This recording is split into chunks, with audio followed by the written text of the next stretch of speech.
Sim. Amém. Amém, igreja?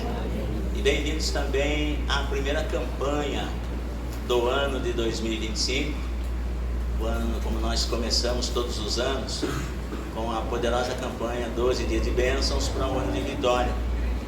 E nesse ano aqui escolhemos como tema 2025, tempo de frutificação. Eu pediria com que a igreja, por gentileza, abra sua Bíblia no Evangelho de João, capítulo de número 15. Vou estar lendo alguns versículos.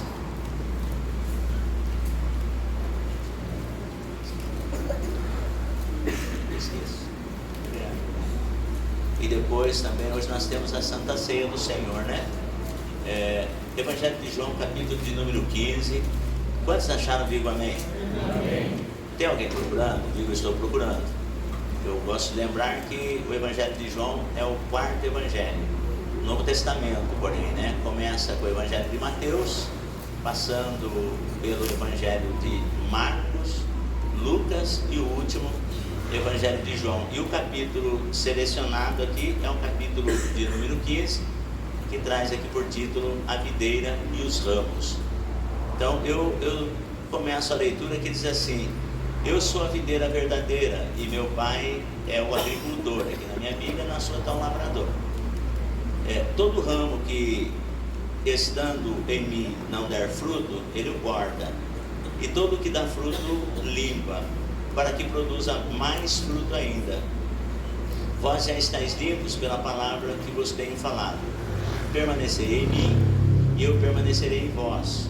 Como não pode o ramo produzir fruto de si mesmo, se não permanecer na videira, assim nem vós o podeis dar, se não permanecerdes em mim. Eu sou a videira, vós os ramos. Quem permanece em mim e eu nele, esse dá muito fruto, porque sem mim nada podeis fazer. Se alguém não permanecer em mim, será lançado fora, à semelhança do ramo, e secará. E o apanham, lançam no fogo e o queimam. Se permanecerdes em mim e as minhas palavras permanecerem em vós, pedireis o que quiserdes e vos será feito. Nisto é glorificado o meu Pai, em que deis muito fruto. Amém? Amém, igreja? Amém. A gente pode se assentar, por gentileza. E se puder desocupar suas mãos, dá uma linda salva de palmas para o Senhor Jesus.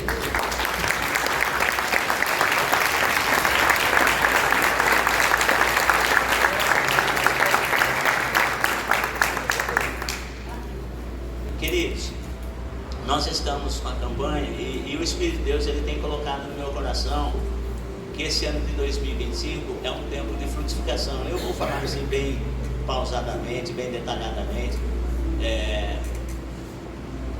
porque a igreja é lugar de frutificação. Repita comigo: igreja é lugar de frutificação. E aí você percebe que nós temos aprendido desde a mais tenra idade, eu digo assim, em termos de conversão, que a nossa vida cristã, ela começa através da conversão. Por nós aceitarmos ao Senhor Jesus Cristo, passarmos pelas águas do santo batismo, e aí começa o nosso ingresso na casa de Deus, na obra de Deus, na família de Deus. Então, uma vez que nós somos pessoas convertidas na pessoa bendita do Senhor Jesus, então nós temos como conceito Deus como primícia, como primórdio, como prioridade, melhor dizendo, nas nossas vidas. Deus, segundo, vem a família e a igreja.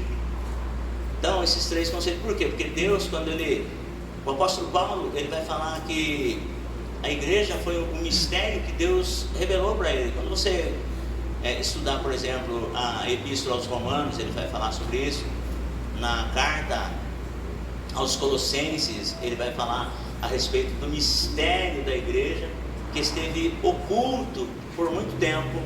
E também na carta aos Efésios, ele vai falar sobre esse mistério que esteve oculto. E esse mistério que esteve oculto é a igreja. Esteve na mente de Deus a igreja. Sempre esteve na mente de Deus. Quando Deus chama Abrão e diz assim para ele: sai da tua terra, da tua parentela, e da casa de teu pai e vai para a terra que eu te mostrarei, farei de ti, ou fartei de ti uma grande nação, abençoarei e engrandecerei o teu nome, abençoarei os que te abençoarem, amaldiçoarei os que te amaldiçoarem, e em ti serão benditas todas as famílias da terra. Na mente de Deus, esse abençoar as famílias da terra, nesse contexto de ser abençoada todas as famílias da terra, na mente de Deus é através da igreja. Então Paulo vai entender isso e ele vai passar a falar sobre isso, e você percebe que a igreja é um lugar de frutificação. E aí o Senhor Jesus, uma certa ocasião, ele está sentado com seus discípulos, conversando a respeito do reino, e pergunta-se, faz uma indagação acerca de si para os seus discípulos, quem dizem que ele era, e as pessoas começaram a dar as suas respostas, os discípulos começaram a dar as suas respostas, porque ele perguntava, quem dizem os homens que eu sou? Ó mestre, uns dizem que tu és João Batista, outros dizem que tu és Jeremias, outros dizem que tu és um dos profetas do Antigo Testamento. E aí Jesus, ele não assim se conformando em que o que as pessoas lhe dissessem, mas ele foi mais ainda incisivo. E vós, quem dizeis que eu sou? Porque é importante nós sabermos a opinião de pessoas que estão longe de nós, mas é importante nós sabermos também as opiniões das pessoas que estão próximas de nós. Isso é muito importante, nós sabermos quando nós estamos juntos, conversando, quem eu sou para você? Temos que fazer essa pergunta para os nossos cônjuges. Eu sou o marido ideal que Deus preparou para você? A esposa perguntar para o marido, eu sou a esposa ideal que Deus preparou para você? Nós temos que conversar, ser transparentes a esse respeito. E Jesus, com seus discípulos, ele era assim. E vocês, quem dizem que eu sou? E Pedro, tomando a palavra, diz assim, tu és o Cristo, o Filho do Deus vivo. Jesus olha para Simão e diz assim, bem-aventurado és tu, Simão Bar-Jonas, ou bem-aventurado és tu, Simão, filho de Jonas, porque não foi carne e sangue quem tu revelou, mas meu Pai que está no céu. E eu te digo que sobre esta pedra edificarei a minha igreja. Estou falando de que a igreja é lugar de frutificação. Então eu vi lá no Antigo Testamento, baseando-me nos ensinamentos de Paulo, a igreja na mente de Deus. E agora Jesus é sentado com os seus discípulos, e de repente Pedro faz uma revelação, que essa revelação não era fruto da sua intelectualidade humana. Porque se nós começarmos a discorrer sobre a vida de Pedro, nós vemos assim que ele era uma pessoa de não muito estudo, bom trabalhador, ele tinha lá uma empresa de pesca, mas ele era assim de cultura simples. Ele era de cultura simples. E aí Jesus disse assim para ele, bem-aventurado és tu, Simão Bar-Jonas, porque não foi carne e sangue quem tu revelou, mas meu Pai que está no céu. E eu te digo que sobre esta pedra, ou seja, esta revelação, esta pedra, Jesus se referindo a si, edificarei a minha igreja, e as portas do inferno não prevalecerão contra ela. Então você percebe que Jesus está falando num tempo futuro. O Pai revelou para Pedro quem era Jesus, o Cristo, o Filho do Deus vivo, e Jesus disse assim, aquilo que estava na mente do meu Pai em relação à igreja, que está oculto aos homens, eu estou prestes a realizar. Sobre esta revelação, sobre esta pedra, eu edificarei a minha igreja, tempo futuro. Então, quando Jesus estava com seus discípulos caminhando na face da terra, hoje para nós é muito fácil, presta atenção, é muito forte isso. Hoje para nós é muito fácil falar sobre igreja. É como se porque quando nós viemos para esse mundo, a igreja já existia. A igreja existe como organismo vivo há cerca de 2000 anos. Então, quando nós viemos para esse mundo, a igreja já existia. Mas a igreja, ela sempre existiu na mente de Deus. E no capítulo 16 de Mateus, Jesus falou: sobre esta pedra edificarei a minha igreja. E esta igreja que Jesus está falando, ela estaria sendo edificada ou construída ou alicerçada há cerca de quantos anos à frente? Se Jesus mostrou para Pedro essa revelação com 30 anos, digamos, mais 3 anos à frente, a igreja foi edificada.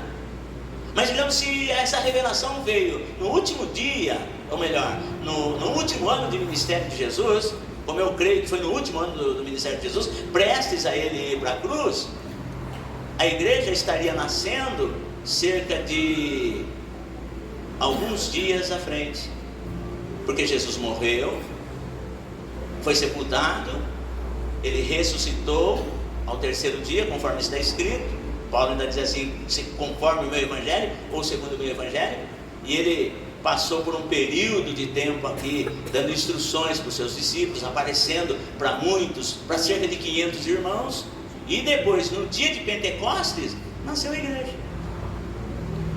E agora, quando você vai para o livro de Atos dos Apóstolos, principalmente no capítulo 2, do versículo 14 em diante, para os irmãos terem uma noção, estou fazendo aqui uma síntese, um resumo, uma visão panorâmica acerca do primórdio da igreja, e você vê ali o modelo da igreja frutífera, o modelo da igreja em frutificação. No capítulo 2 de Atos dos Apóstolos, você vai ver, interessante que eles estavam todos reunidos no mesmo lugar, diz assim a Bíblia, porque havia uma promessa. Jesus, antes de subir ao céu, ele deu a promessa: olha, vocês não se ausentem de Jerusalém, até que do alto sejais revestidos de poder, e vai descer sobre vós o Espírito Santo, e ser-me-eis testemunhas em Jerusalém, Judeia, Samaria e até os confins da terra. Mas por que Jesus disse isso? Eu acho tão lindo, irmãos. Eu estou falando assim pausadamente, porque o Espírito de Deus, ele me remete desta maneira, porque nós somos pessoas assim, dotadas de entusiasmos, mas na mesma hora que nós somos pessoas entusiasmadas, muitas das vezes nós somos pessoas que desanimamos facilmente. Na mesma hora que nós afirmamos ousadamente uma determinada coisa, daqui a pouco, por uma razão, por uma dificuldade, nós já recuamos, já ficamos borocochô, e aquilo que nós tínhamos tanta certeza, hoje a gente já não tem tanta certeza. E o Senhor Jesus, ele é muito sensível nessa questão, porque ele viu que os seus discípulos, quando Jesus ressuscitou, eles não estavam entendendo nada. Alguém foi lá no túmulo, viu o túmulo vazio, a pedra removida, e vem desesperada e diz: levaram o nosso mestre. E essa pessoa, Maria Madalena, ela foi justamente em Pedro e João. Ela falou: olha, roubaram o corpo do mestre. E Pedro e João, então agora, eles foram correndo até o sepulcro, mas eles tinham a plena certeza que eles iam encontrar um túmulo violado e um cadáver roubado. Então eles foram, porque a mente deles estava obscurecida em relação a crer na ressurreição de Jesus. Isso ainda não estava ali revelado. E agora então eles vão correndo, ambos, até o sepulcro. Um vai na frente e de repente, quando observa, mas não entra. Aí de repente o camarada vai lá e entra, e ele observa e diz assim: isso não é apenas, não é um furto, não é um roubo, não é um sequestro de um cadáver. Por quê?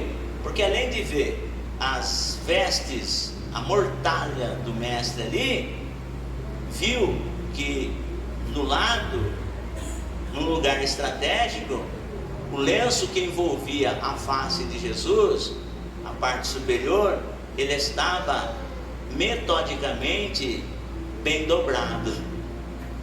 Você acha que um cara que vem para roubar um cadáver, ele vai ter tempo, ele vai ter o capricho de dobrar o lenço? Aí João olha e vê aquilo e falou: não, peraí, isso daí não foi roubo não, o mestre ressuscitou. E esse aqui, ele deixou como se fosse um código para nós. Isso daqui não é roubo não, isso daí eu ressuscitei e eu vou aparecer para vocês. E agora, eles estavam lá em Jerusalém, porque Jesus apareceu para eles. Quando eles receberam aquilo e viram lá no sepulcro que aquilo não tinha sido roubo, que aquilo não tinha sido furto, eles já voltaram de uma outra maneira, voltaram mais assim animados. E agora aqui no livro de Atos, também escrito por Lucas, você vê agora Jesus já tinha aparecido para eles. Apareceu para Tomé, fortaleceu a fé de Tomé. Apareceu para Pedro, fortaleceu a fé de Pedro, porque Pedro já tinha se arrebentado por ele ter negado Jesus 3 vezes. E agora Jesus já tinha restaurado a fé de Pedro. Os 11 discípulos, eles estavam animados, porque aquilo que Jesus falou realmente aconteceu. Eles estavam muito eufóricos, muito entusiasmados. E eu acredito que naquele entusiasmo todo, eles falaram assim: olha, Senhor, do jeito que nós estamos aqui, é perigoso até nós pregarmos a palavra de Deus. Assim como Elias orou e fez chover fogo do céu, nós oramos, e com essa fé que nós estamos, com esse entusiasmo que nós estamos, é capaz até de nós fazer chover de baixo para cima. Então Jesus viu o ânimo dele e falou: calma, rapaz, assim não. É óbvio que aquilo que eu falei se cumpriu, agora vocês estão entendendo. Não, Senhor, então deixa nós sair pelos 4 cantos aí, falando que realmente o Senhor ressuscitou, que o Senhor está vivo, e não sei o que. Jesus falou: calma, calma, porque o entusiasmo, ele vai até certo ponto, mas quando vem as dificuldades, quando vem as lutas, quando vem as tempestades, vocês vão precisar mais do que isso. Porque simplesmente confessar que eu ressuscitei, que eu estou vivo, para vocês beleza, mas a hora que as dificuldades vierem, vocês vão precisar mais do que isso. Mas Senhor, como assim? Calma, vocês fiquem aqui em Jerusalém, não saiam daqui para falar de mim, permaneça aqui, porque há tempo de sair, mas há tempo de ficar. Vocês não saiam daqui de Jerusalém. Mas como assim, Senhor? O Senhor está vivo. Tomé foi o cara lá que duvidou do Senhor, e de repente o Senhor apareceu para ele, ele creu. Nossa, ele tem uma palavra tremenda. João, o cara que se recostava no seu peito, ele ficou muito triste, ele ficou muito para baixo quando o Senhor morreu. Mas agora que o Senhor ressuscitou, ele tem palavra boa, Senhor. Quantas almas a gente não pode ganhar? Estou falando, não estou dizendo que vocês não vão ganhar, mas estou dizendo que primeiro vocês precisam ser revestidos de poder. Vocês precisam ser revestidos de poder.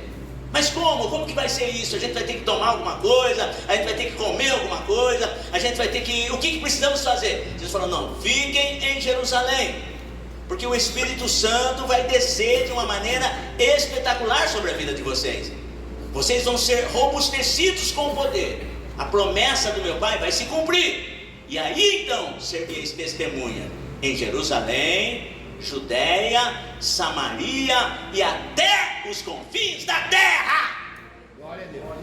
E eles ficaram 120 pessoas. Repita comigo: 120 pessoas estavam orando no templo. Diga assim: porque tinham uma promessa. Diga assim, aponta o dedo para o seu irmão que está do seu lado e diga assim: você crê na promessa? Diga assim: tem promessa de Deus para você.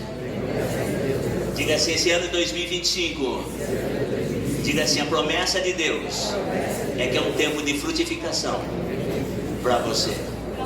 Diga assim: você crê? Mas diga com convicção: você crê? Então você pode aplaudir o nome do Senhor Jesus.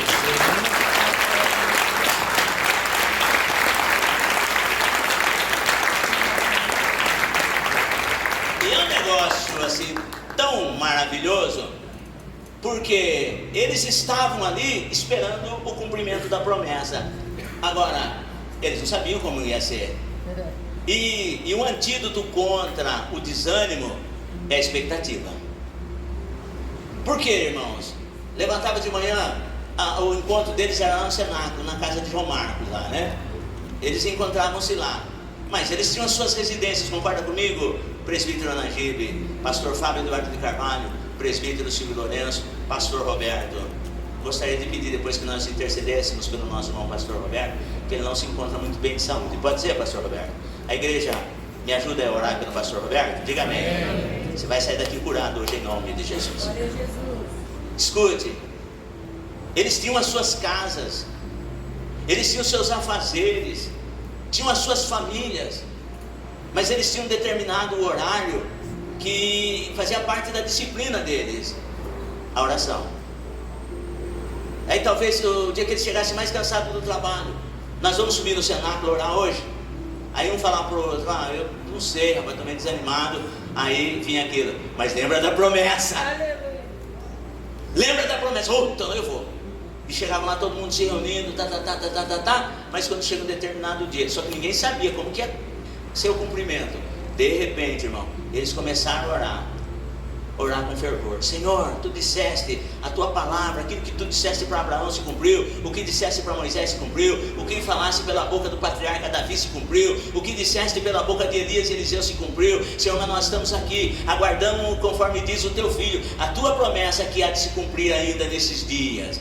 E de repente, quando eles estavam orando, ouviram um som, como se fosse um vento veemente e impetuoso, e encheu toda a casa onde eles estavam. E esse vento está aqui nessa noite. Esse vento está passando aqui nessa noite. E aí, como se não bastasse, irmão, eles assim, ouvindo esse som, e eles começaram a orar mais intensamente, compenetrados na oração, não se preocupando com o irmão que está do lado, não se preocupando com a irmã que está do lado, porque quando nós começamos a nos preocupar, a gente fala assim, eu não consigo orar tão bonito quanto a nossa irmã Graziela, eu não consigo orar com tanta eloquência como o nosso irmão presbítero Rogério. Mas quando você se fecha e você começa a clamar diante do Senhor, falar, Deus, eu estou aqui porque eu preciso da tua promessa se cumprir na minha vida. Não bastasse o vento veemente, a Bíblia diz assim que pelos olhos da fé eles olharam e viram línguas repartidas de fogo. Tem fogo aqui, irmão. Tem fogo aqui, irmão. E eles começaram a ver. E aqui, irmão, quando eu olhava para a cabeça da Carolina, havia brasa de fogo. Olhava para a cabeça do Rogério, brasa de fogo. E eles olhavam para a minha cabeça, brasa de fogo. E na presença de Deus, brasas de fogo se acendem. Tem fogo aqui, irmão. Tem crente cheio do Espírito aqui. Você é brasa viva na mão de Deus. Você é tocha viva. Estou falando de uma igreja em movimento agora. E eles começaram a ver, e isso não foi tudo. E daqui a pouco eles começaram a falar em outras línguas. Eles estavam dentro de um ambiente. Cerca de 120 pessoas, Lucas diz. E eles começaram a falar em outras línguas. E começaram a falar em outras línguas conforme o Espírito Santo lhes concedia que falassem. E uma coisa que eu aprendo aqui, irmão, o Espírito Santo ele é tão sensível, ele é tão educado, que ele dá língua. Eu só falo se eu quiser. Porque algumas pessoas falam assim, pastor Salu, eu fui batizado com o Espírito Santo, eu não tenho dúvida disso, mas eu não falo em língua estranha. Quando você foi batizado com o Espírito Santo, o Espírito Santo ele já te deu a língua. Você vai falar se você quiser. Ele não vai forçar você a falar. Mas como assim? É você e Deus. Porque a língua estranha, quando você está falando, edificando-se a si mesmo diante de Deus, essa língua é como se fosse o seu combustível. Existem muitas pessoas que não falam mais isso. Existem muitas pessoas que quando estão orando não falam mais em língua com Deus. Mas você pode falar porque é uma linguagem espiritual. E quando você está falando em língua com Deus, embora o seu entendimento não esteja entendendo, mas você está sendo edificado, fortalecido pela presença do Espírito de Deus. Então, mas pastor, eu não lembro se eu falei em língua estranha. O Espírito Santo ele nos dá língua e a pessoa para falar conforme o Espírito Santo lhe concedia. E havia muitas nações ali. E quando eles começaram a falar, cada um conforme a língua que o Espírito Santo concedia. E eles começaram a falar com tanta eloquência, começaram a falar com tanta ousadia. E no mundo espiritual não existe barreira. Aquilo que eles falavam começou a chegar nos ouvidos das nações que estavam presentes em Jerusalém. E detalhe, tinha muita gente. Tinha muita gente. E aquela voz começou a chegar, e as pessoas começaram a querer saber o que isso se encontrava, e o que estava acontecendo. Na igreja primitiva foi assim. O modelo da igreja em frutificação. Primeiro, quando eles começaram a saber o que estava acontecendo ali, o apóstolo Pedro, ele com ousadia, ele toma a palavra e começa a pregar. Então, na mente de Jesus, aquilo, João capítulo 15, a igreja, a união de Cristo com os membros, com os crentes, ele faz uma analogia, uma parábola, como se fosse a videira. Mas aqui no livro de Atos, já é a igreja em movimento. Aquilo que Jesus falou em Mateus capítulo 16, e sobre esta pedra edificarei a minha igreja, no capítulo 2 de Atos, a igreja já está nascendo. E agora todas aquelas pessoas preocupadas, querendo saber o que é aquilo, uns achavam que aquilo lá era embriaguez, outros achavam que aquilo lá era bebedice. O apóstolo Pedro, ele dá o primeiro passo para a igreja frutificação. Qual é o primeiro passo, pastor Salustiano? O primeiro passo é a pregação da palavra.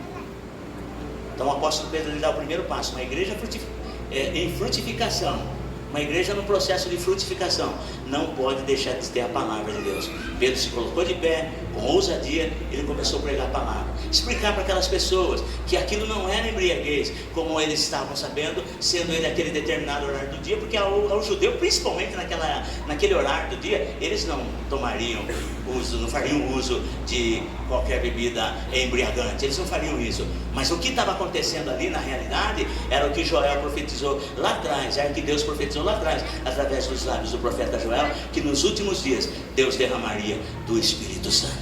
Então é isso que vocês estão vendo aqui. E aí Pedro começou a pregar, deu o primeiro passo de ousadia na pregação da palavra. E quando ele pregou a 120 pessoas, presta atenção, 2025, tempo de frutificação. Igreja é lugar de frutificação. Naquele dia que Pedro pregou, naquele dia que a igreja nasceu, e Pedro pregou, deu o primeiro passo rumo à frutificação, de 120 pessoas, a igreja saltou numa cifra numérica de 120. Naquela pregação de Pedro, 3.000 almas se converteram. 3.000 almas pediram o santo batismo. Escute, irmãos, 2025 é tempo de frutificação. Pastor, mas como que pode isso? Quem começou a boa obra foi o Senhor, e Ele vai mudar isso de uma hora para outra, vai expandir a obra de uma hora para outra. Por quê? Porque a igreja é tempo de frutificação. Agora, eu não vou mais para Atos dos Apóstolos, porque nós vamos entregar a Santa Ceia para você. Mas é importante que você ouvisse isso, essa visão panorâmica em relação, se eu preciso frutificar no meu casamento, eu preciso frutificar na minha vida profissional, eu preciso frutificar na minha família, porque Deus nos chamou para ser frutíferos em todas as áreas da nossa vida. Mas nós temos que ter prioridades.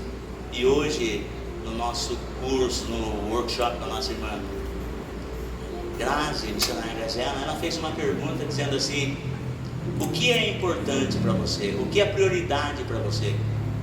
Porque uma coisa prioritária, uma coisa que tem valor, é algo que eu não abro mão, e que nós não podemos abrir mão.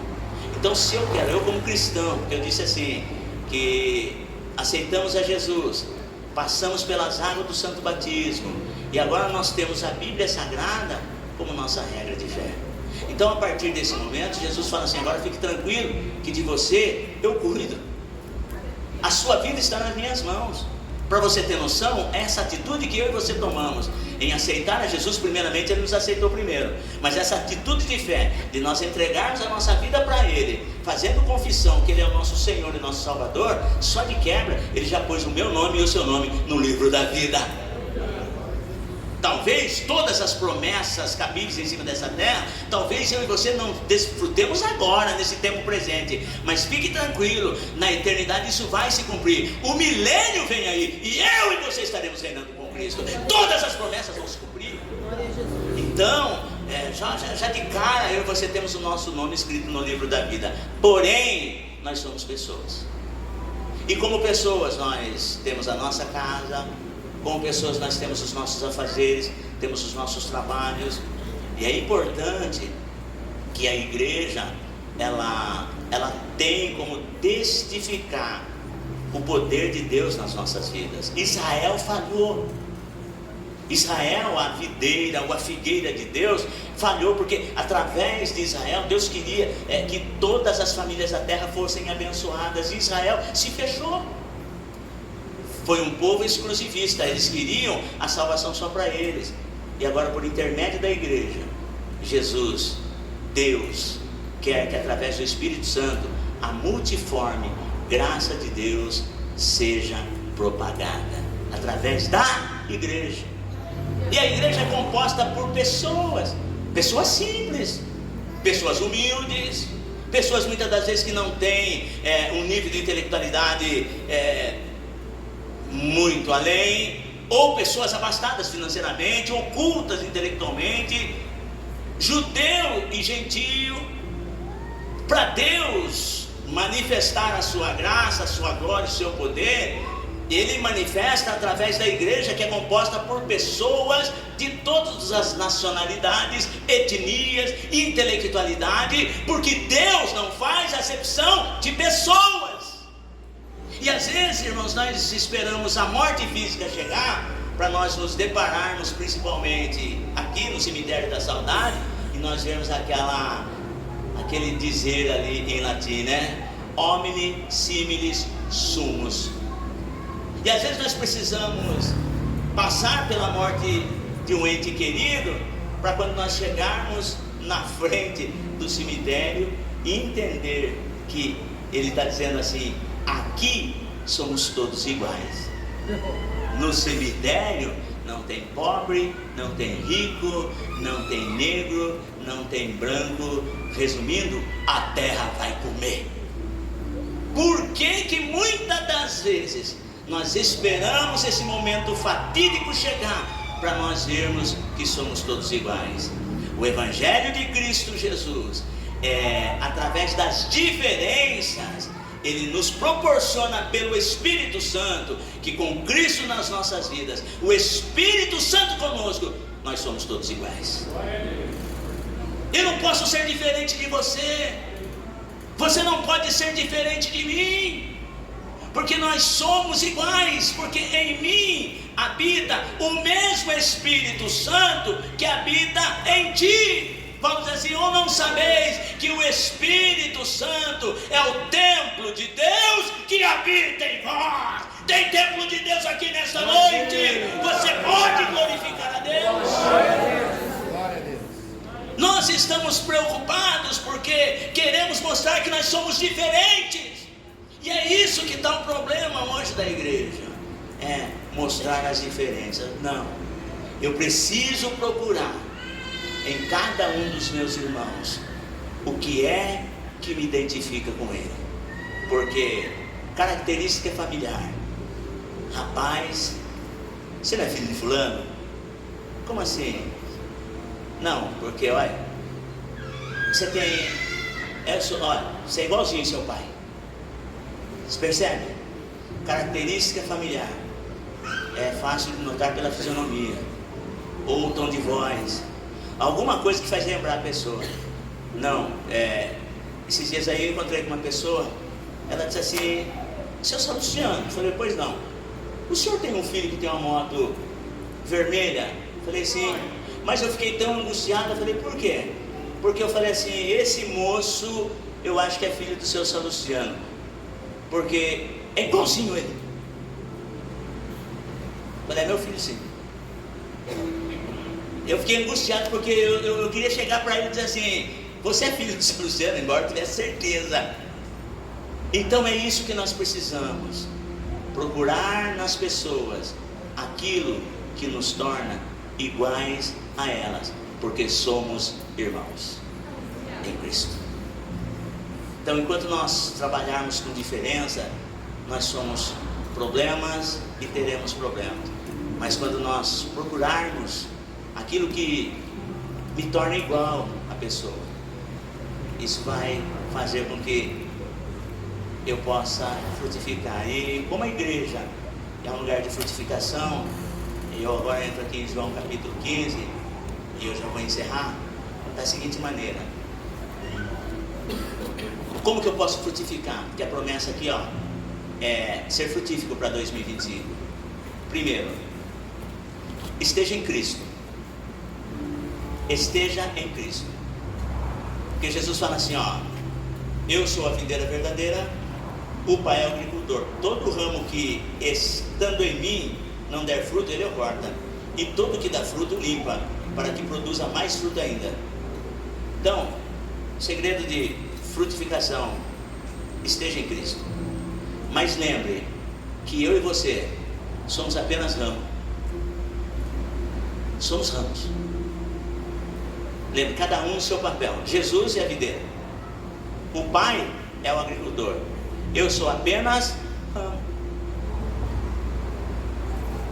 Nós só produziremos fruto se estivermos na videira.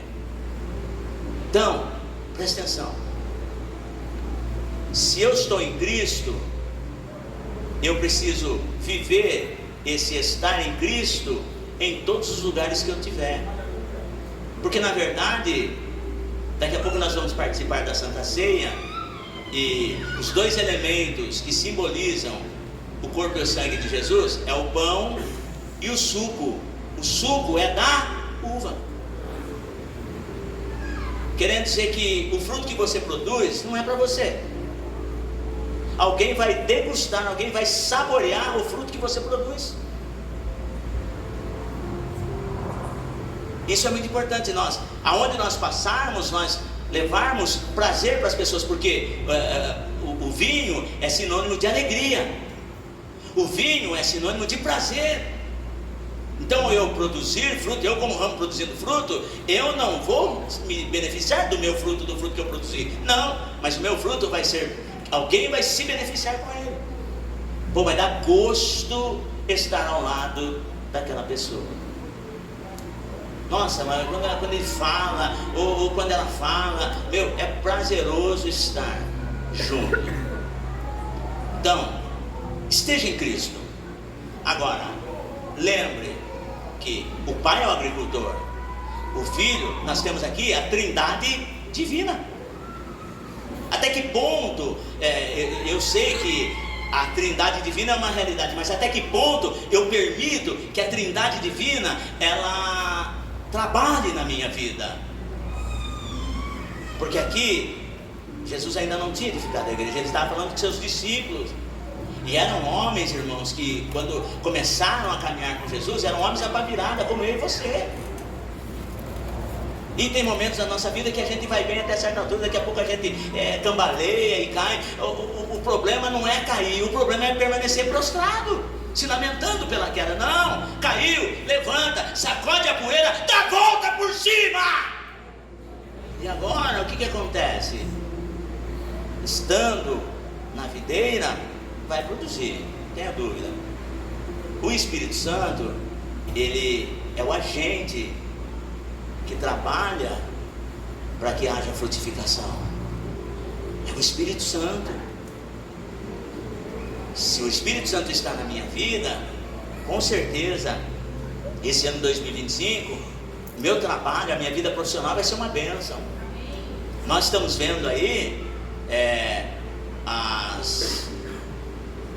as previsões não são nada boas.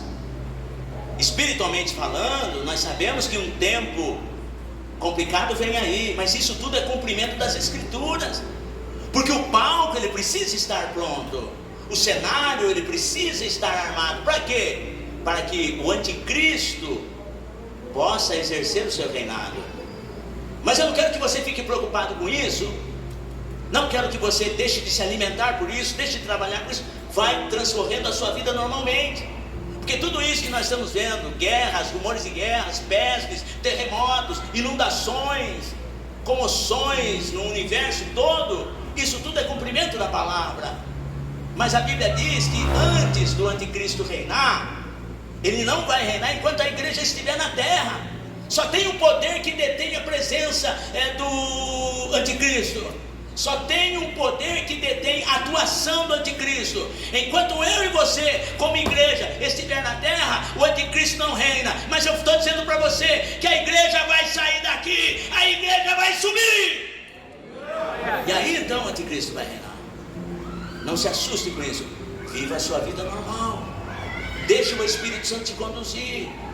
Deus abriu essa porta para você. Fica tranquilo, Ele vai sustentar você. Nós não estamos vivendo um tempo de abundância financeiramente falando. Estamos vivendo os dias de Elias. A farinha da panela não vai se acabar. A botija não vai cessar o azeite. Ainda que seja uma porção diária, mas você não vai perecer.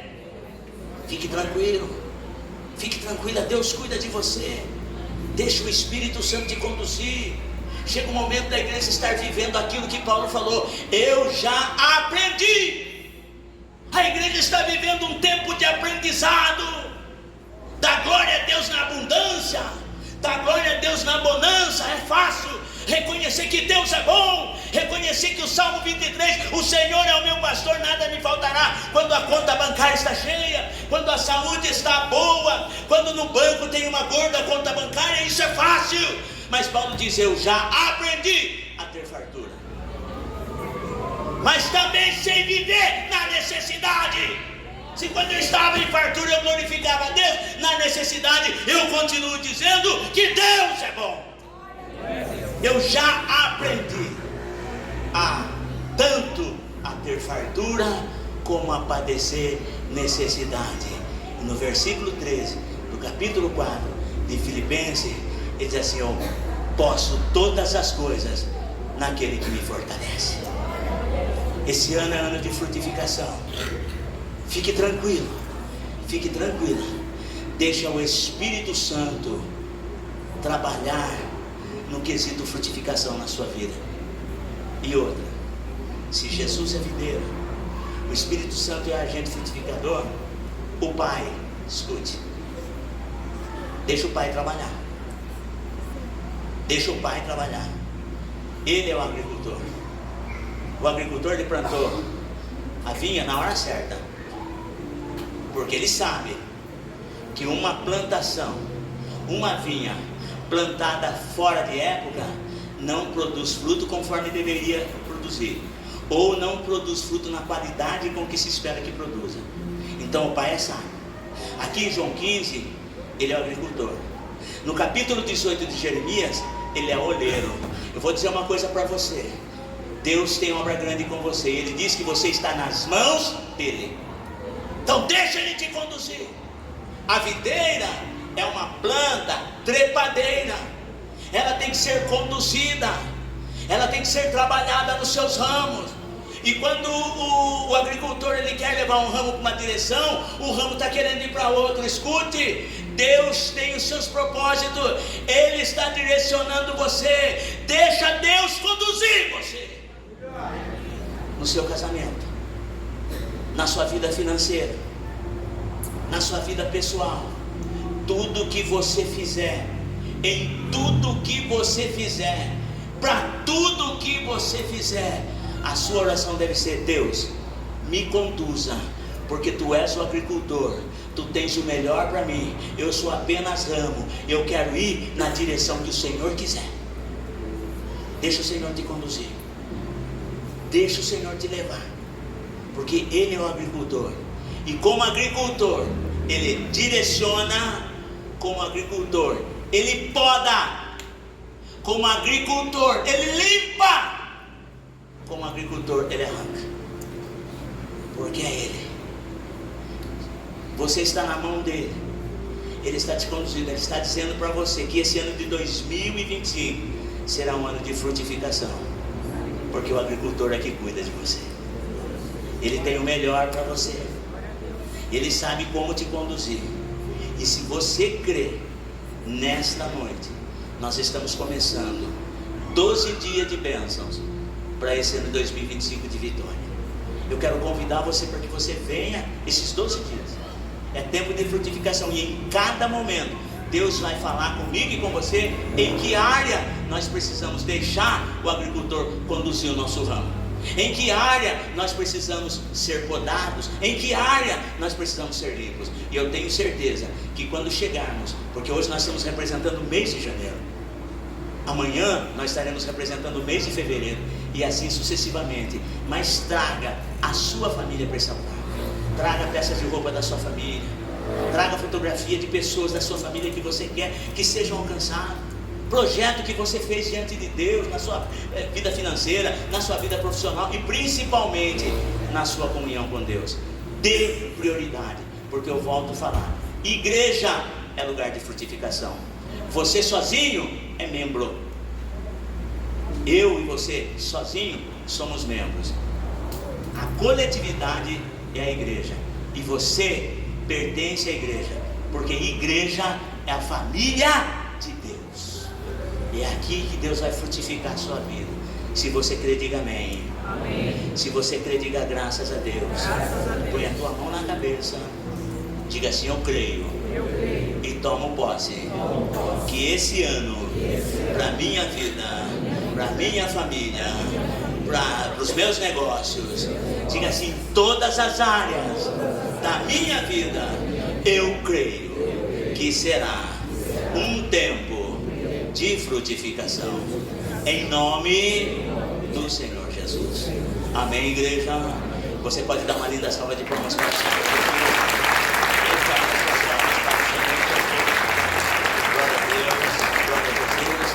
Agora, irmãos, nós vamos passar para vocês que vão